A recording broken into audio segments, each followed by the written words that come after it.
thanks for joining me once again. Doing something a little bit different for you guys today. We're taking just a small break from the Mighty Morphin Power Rangers Let's Play series to just wanted to showcase some casual gameplay of a little game I've been playing recently, since I haven't had a lot of time to really get into some hardcore games because of my busy schedule and whatnot. And the game I'm showcasing today is Zombie Bowl-o-Rama. Now, as the name implies, yes, this is a bowling game, but for what it is and what it's worth, the few hours that I've been playing this game, you know, it's definitely fun. It does have its moments, and I think once you sat down, you know, you relaxed and you chilled out, you'd probably have some fun with this game as well. Now, I haven't even touched the single-player campaign, but, you know, when I have the time, I'm probably going to do that to unlock some more of the levels and whatever other unlockables there are to be found in the game. So here we are, we're at the gameplay. Now I'm just playing a quick 1 versus 1 match, me versus the computer, and at the beginning of every game, you're going to start with a dice roll. Whoever rolls the highest dice, bowls first. And in the event of a tie, it just keeps going until somebody rolls the higher dice. Now, seeing as how this is a bowling game, at its core, you know, you're playing bowling, right? You're going to play your 10 frames and try to get the highest score to beat your opponent. But this isn't your traditional bowling game. I mean, you're bowling during the frickin' zombie apocalypse. I guess the developers thought that the best way to kill zombies was to bulldozer them with some bowling balls. Which is fine by me, because that's totally awesome. Now, the first main difference you'll notice is your pins are the actual zombies. There's a good variety of zombies. You'll see there's zombies with mohawks and leather jackets. They're kind of like the rocker type. There's construction zombies with hard hats. Sometimes they have tools, sometimes they don't. There are businessmen looking zombies that wear nice little suits. Sometimes they'll be carrying briefcases, sometimes they won't.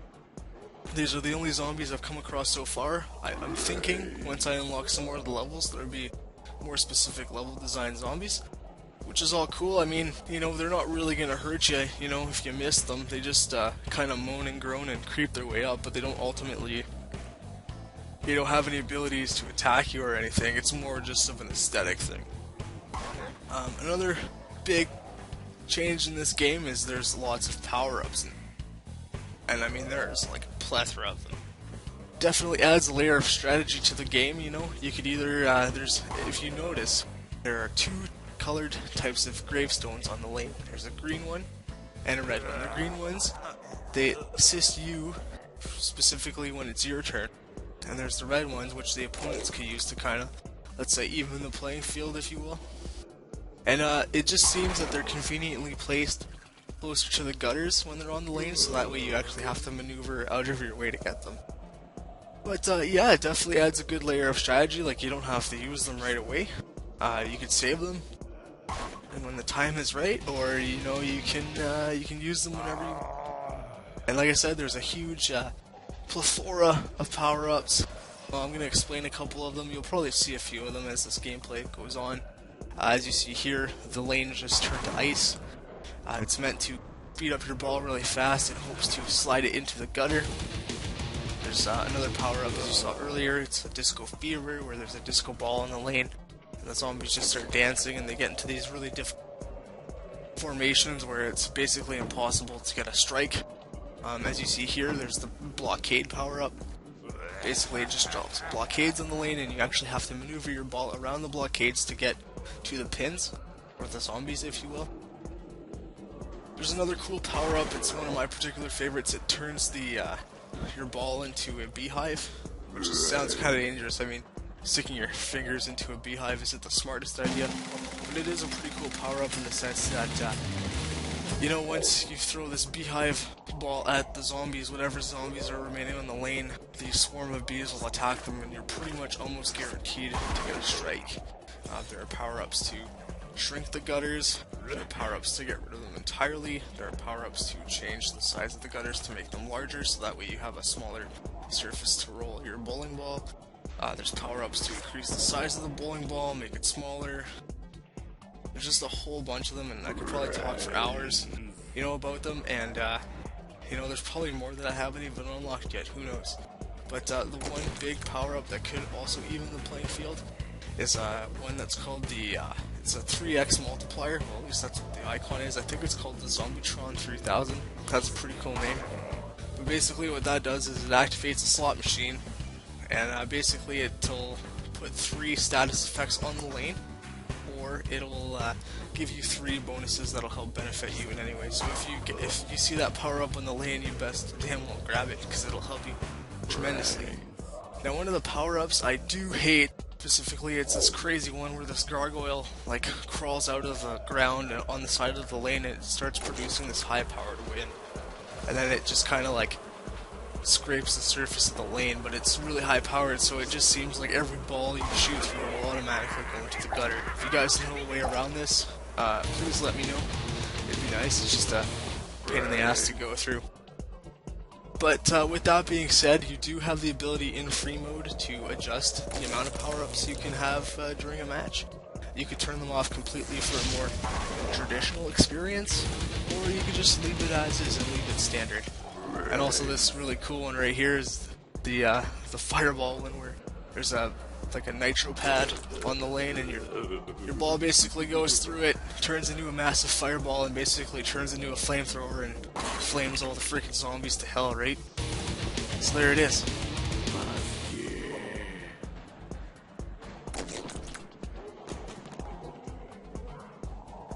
Now, in terms of the graphics, I mean they're good. Don't get me wrong, but it's no Mass Effect 3.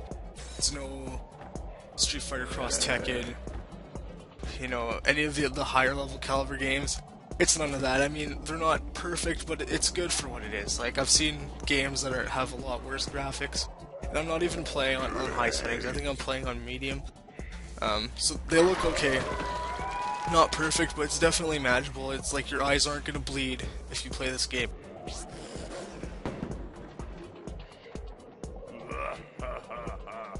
Now, this game definitely doesn't take itself too seriously. I mean, judging from the art style, it's got more of a cartoony look to it, almost comic book-like feel to it. You know, if you're walking into this, you know, expecting The Walking Dead, you'll be sadly mistaken, because it's definitely not what you're gonna get here. You know, there's no limbs breaking apart, there's no blood spewing everywhere. As awesome as that would be, sadly, you're not gonna get that here. Even in the sound, I mean, the sound's pretty lighthearted as well. You know, it has some pretty cool, like, heavy metal rock tunes at the beginning, which is kind of unexpected for me. But, you know, playing this level, it feels like a typical bowling alley. It's got some boring bowling alley music, and I'm hoping the later levels have much more better music. The zombies sound pretty cool. You know, they moan and groan and do their usual zombie-like banter. And there's some cool, like, screams and shrieks that happen every now and then. You know, it kind of sounds like you're walking through some sort of crazy haunted house.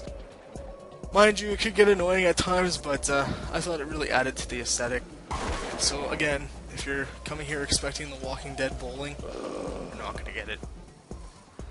Now, a couple more things I want to touch up upon that I think are major flaws in the game are the controls. Now, if you saw at the beginning of the video, I was in the options menu very quickly.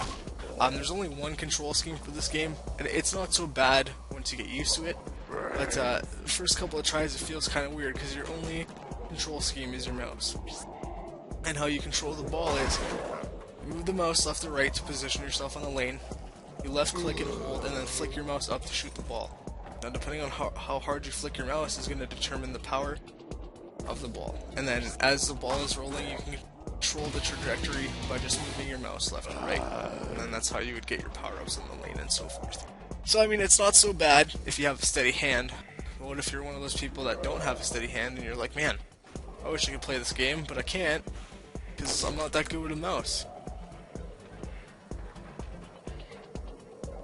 It would be nice just to have, you know, alternate control schemes, maybe a gamepad or something. Maybe even the keyboard would have helped. I've played bowling games with keyboards before, it's not that difficult, but unfortunately, you're only stuck to the one control scheme. Another thing I think this game would have benefited from is online multiplayer. Now, it does have the local multiplayer. I'm playing the free mode right now. You could also play against humans as well, but it's all local. It would have been nice to have, like, online play, competitive against people, maybe some leaderboards, stuff like that. I think it would have really expanded the life of the game, if you will. So, it is what it is, guys. Zombie Bowl-o-Rama. It is what you'd expect. It's trying to survive the zombie apocalypse while doing the most ridiculous thing possible you could, instead of actually surviving, you're playing a game of bowling in order to murder the zombies. But again, you know, it's a lighthearted, fun take on the matter, and you will have some fun with this game. You know, just give it a chance, sit back, relax, just have a good time with it.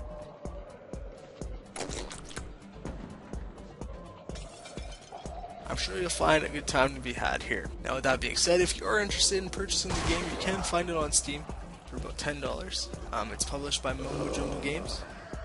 If you don't want to pay that kind of price if you don't think that's worth it for this kind of game, well, just wait for the Steam sales. I'm also sure you can get it on other major digital game distribution websites as well, maybe from the Momo Jumbo website. Let me know what you guys think. Did you guys enjoy this video? Would you guys want me to do a single player playthrough of this game? You know, I want to try to make this as community driven as possible. So please leave me a positive or negative comment down below. Any feedback is awesome. It continues, you know, it gets me to continue to improve and keep me motivated to actually keep doing what I'm doing.